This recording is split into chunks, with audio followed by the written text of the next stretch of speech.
जब भी रमजानुल मुबारक का मुकद्दस महीना आता है, जो आखिरी अशरा जब शुरू होता है, तो लोग इत्तिकाफ में बैठते हैं। तो मैं ये बड़े फख्र से कह सकता हूँ कि बाबा कबाबश पिछले तकरीबन 2 डेकेड यानी 20 सालों से जो इनकी मकामी मस्जिद है उसमें लोगों के जो सहरी का इंतज़ाम है वो फ्री ऑफ कॉस्ट करते हैं। और चाहे वहाँ पर इत्तिकाफ के जो लोग हैं वो 50 हो 100 हो, उनकी ये खिदमत करते हैं। और ये खिदमत इस अंदाज में करते हैं कि चूंकि यहाँ पर बटालिया में मुख्तलिफ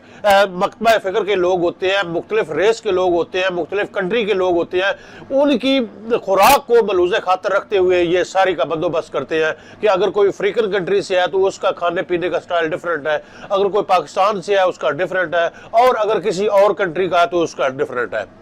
तो इस वक्त हम 298 यानी 298